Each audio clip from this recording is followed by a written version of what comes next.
Bankai एक ऐसा शब्द जो एनिमे के वर्ल्ड पे सबको पता है, भले ही किसी ने भी देखा ना हो, कभी ना कभी सुना ही है। इस शब्द ने डोमेन एक्सपेंशन को इंस्पायर किया। तो चलो आज हम उन्हीं बंकाइज को रैंक करेंगे, मगर ये कोई गूगल वाइज या एआई चैट जीपीटी से जो टॉप 10 आया है वैसा नहीं। हम बंकाई को दो तरह से रैंक करेंगे। पहला क्या हम इस पे सारे बंकाई को एक ही लेवल पे ला देंगे, क्योंकि काफी सारे कैरेक्टर ऐसे जैसे किम्पाची जैसे कैरेक्टर्स जो जिनके स्पिरिचुअल एनर्जी इतना ज्यादा, उनकी पावर्स इतना ज्यादा है कि अब उनके पास बंकाई ना भी हो तो बाकी कैरेक्टर्स को हरा सकते हैं, और उनका बंकाई भी इतना कुछ स्पेशल ना होते हुए वो बहुत ज़्यादा पावरफुल होते हैं। इसी वजह से हम वो स्पिरिचुअल एनर्जी, उनके पावर लेवल्स को हम पूरी तरह हटा देंगे। हम बस उनके फंक्शंस और कितने यूजफुल हो सकते हैं उस पर डिपेंड करेंगे। तो सबसे पहला आता है इस बंकाई के पावर्स को समझने से पहले हमें रुकिया के पावर्स को समझना पड़ेगा। देखो, रुकिया के पावर्स आइस टाइप है, तो वो आइस टाइप अटैक कर सकती है। तो उसकी बंकाई उसकी पावर को एम्पलीफाई करके उसके आसपास के सराउंडिंग के टेम्परेचर को सबसे कोल्डेस्ट टेम्परेचर पे ले आता है, जो है एब्सोल्यूट जीरो। अगर तुम्हें थोड़ी सी भी साइंस याद है तो तुम्हें पता है कि एब्सोल्यूट जीरो के नीचे कोई भी टेम्परेचर है ही नहीं। तो इसी वजह से जो भी एनिमे उसके आसपास आ जाते हैं वो वहीं पे जम के मर जाते हैं। मगर यही पे उसका डिसएडवांटेज है, क्योंकि उसके आसपास के टेम्परेचर के इतना नीचे हो चुका है तो वो उसके यूज़र के ऊपर भी असर करने लगता है। इसी वजह से ये बस कुछ ही सेकंड के लिए यूज़ किया जा सकता है। उससे ज़्यादा यूज़ किया तो वो जो यूज़र है उसी को ही ख़त्म कर देगा। इसी वजह से रुकिया उस मोमेंट पे हिलती भी नहीं है, क्योंकि अगर वो ज़रा सा भी हिल गई तो वहीं पे वो टूट के ख़त्म हो जाएगी। और इसी वजह से ये 10th रैंक पे भी है। चलो अब 9th रैंक पे चलते हैं।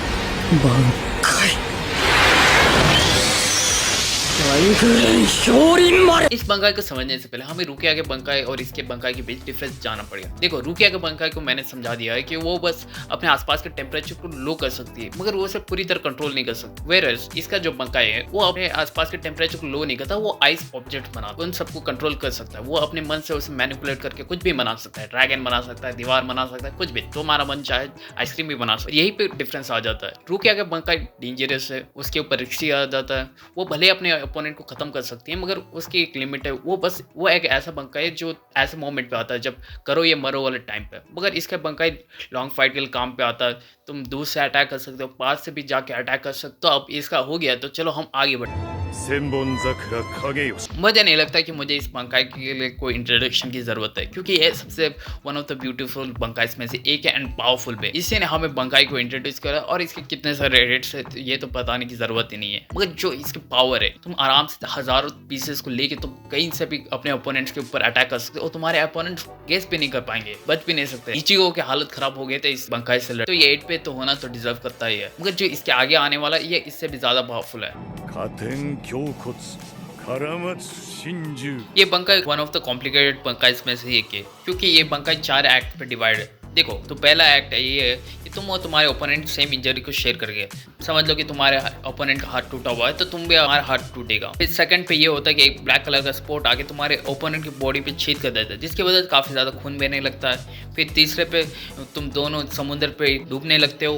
फिर फाइनल एक्ट पे तुम अपने ओपोनेंट के गर्दन काट दे, और इस मोमेंट पे को तुम्हारे ओपोनेंट कुछ भी नहीं कर सकता, वो बस चुपचाप खड़ा रख ये सब सहता रहेगा। मगर इसकी एक प्रॉब्लम है, तुम इस बंकाई को कंट्रोल नहीं कर सकते। ये एक स्टोरी की तरह है, तो अगर तुम्हारे सामने तुम्हारा कोई दोस्त भी होगा या तुम्हारा कोई जो तुम्हारी साइड में भी, वो भी प्रॉब्लम में फंस सकता है। इसी वजह से इसे बैन किया गया और इसे रेयरली यूज किया जाता है।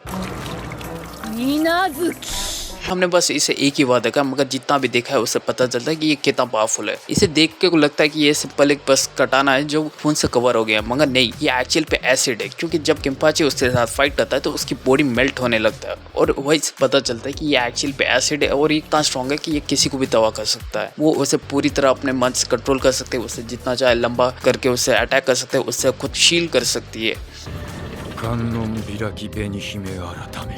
यूरा का बंकाई एक्सप्लेन करता है कि यूरा कितना स्पेशल है, क्योंकि यूरा का बंकाई काफी वर्सेटाइल है। वो अपने आसपास के चीजों को एक पर्टिकुलर जोन के अंदर कोई भी लिविंग नॉन लिविंग थिंग को उसे पूरी तरह मॉडिफाई कर सकता है, उसे डिस्ट्रॉय करके फिर से रिपेयर कर सकता है, उसके अंदर चेंजेस ला सकता है, और वो कुछ भी कर सकता है। वो चाहे उसका दोस्त हो, दुश्मन हो या खुद पे हो, अगर उसके बॉडी पे कोई नुकसान है तो वो उसे रिपेयर कर सकता है, अपने दुश्मन की बॉडी को छीड़ फाड़ के वही पे खत्म कर सकता है। उस एरिया के अंदर वो एक पूरा एक प्ले ग्राउंड है, पूरी तरह सेंस भी मनाता है, क्योंकि ये क्रिएशन वाला बंकाई है। यूरा जैसे साइंटिस्ट के लिए ये एक्चुअल पे सेंस भी बनाता है। मगर इसकी एक प्रॉब्लम है, ये बस एक पर्टिकुलर जोन के अंदर है, उसके बाहर चला जाओ तो इसका असर खत्म हो जाता है। और जो इसने चेंजेस किया है, जैसे कि वो अपने घाव को ठीक करना या कोई भी मॉडिफाई करना, जैसे बंकाई को तुम ओवर कर दो तो उसका भी असर होना बंद हो जाता है, तुम्हारी इंजरीज फिर से खुलने लगते हैं, तुम फिर से नॉर्मल हो जाते हो, जिसकी वजह से ये इतना हाई रैंक पे नहीं जा पाया, वरना ये काफी पावरफुल बंकाई है।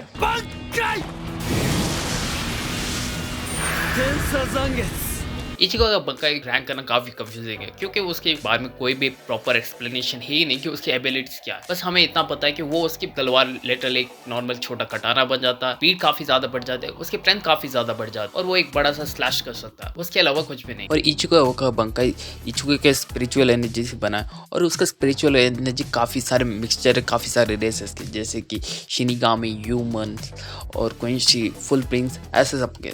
तो इसी वजह से उसके बंकाई काफ़ी ज़्यादा पावरफुल भी बन जाता, मगर काफ़ी ज़्यादा कंफ्यूजिंग भी। और हम यहाँ पे इस रैंक पे हम सबको एक ही लेवल पे लेकर आ रहे हैं, तो इसलिए हम बाकी सारे के हटा देते हैं, बस शिनिगामी वाले पावर्स को रखते हैं। और हम अगर उसके शिनिगामी पावर्स को भी देखें, भले ही इतना कोई स्पेशल एबिलिटीज नहीं, इट्स जस्ट नॉर्मल कि उसकी स्पीड बहुत ज़्यादा बढ़ जाएगी, उसकी स्ट्रेंथ काफ़ी ज़्यादा बढ़ जाएगा, और एक बड़ा सा स्लैश कर सकता है, मगर वो भी काफ़ी ज़्यादा पावरफुल है। भले ही लगता नहीं है, मगर एक्चुअल भी काफ़ी ज़्यादा पावरफुल है।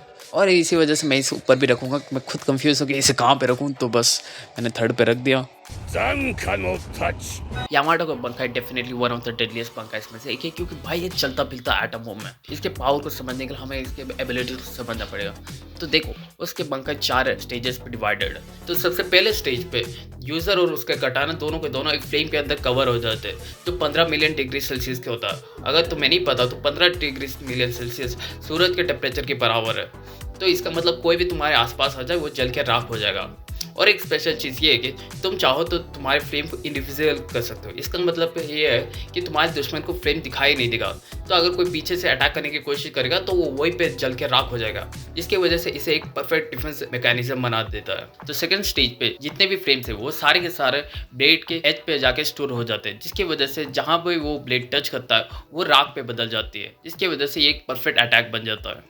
तो थर्ड स्टेज पे तुमने जितने भी लोगों को मारा है, तुम उन सबको समन कर सकते हो और उन्हें कंट्रोल कर सकते हो, जिसके मदद से ये काफ़ी पावरफुल अटैक बन जाता है। क्योंकि अगर सोचो कि तुमने किसी दुश्मन के दोस्त को मार दिया, तो तुम उसे समन कर सकते हो और उसे अपने दोस्त के ऊपर अटैक करने भेज सकते हो, जिसकी मदद से तुम्हारे दुश्मन का लाइफ टाइम ट्रॉमा एक्टिवेट हो जाता है। ये एक काफ़ी पावरफुल अटैक हो जाता है, जिसकी मदद से तुम अपने दुश्मन को मेंटली हरा देते। और ये प्रूफ करता है यामाटो का बंकाई कितना वर्सेटाइल और कितना डेंजरस। तुम्हारे पास परफेक्ट डिफेंस है, अटैक है, और तुम मेंटली भी अपने दुश्मन को खत्म कर सकते हो। फिर आता है लास्ट, जिसपे तुम एक पावरफुल हीट स्लैश करते हो, जहाँ पे जो भी उस स्लैश के आसपास जितने भी चीजें वो सारे राख हो जाते हैं। एंड इट शोज कि ये कितना डेडली है। ये बंकाई बस मारने के लिए बना है, इसलिए इसे थर्ड स्टेज पे रहना तो ये डिजर्व भी करता है।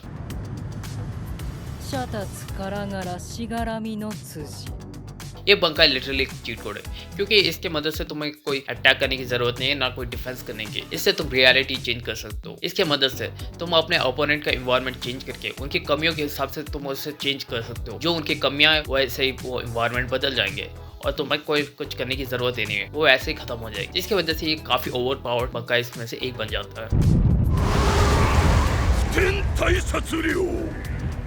चिबे का बंकाई definitely one of the oldest, maybe सबसे पहला बंकाई इसमें से एक है, क्योंकि भाई ये काफ़ी ज़्यादा पावरफुल है। देखो, उसका बंकाई कोई अटैक नहीं करता, वो अपने इंक से रियलिटी चेंज कर देता।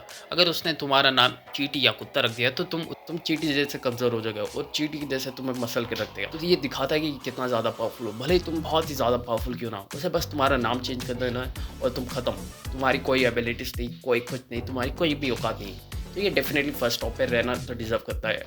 ये थे मेरे रैंकिंग्स, ये मेरे पर्सनल हिसाब से है कि मुझे कौन सा लगा, कितना ज़्यादा पावरफुल है। तुम बताओ कि तुम्हें कैसा लगा। तुम्हें अगर कोई भी रैंकिंग पसंद नहीं है तो बताओ कि कौन सा ऊपर रहना चाहिए, कौन सा नीचे। Thank you, bye bye, Tata.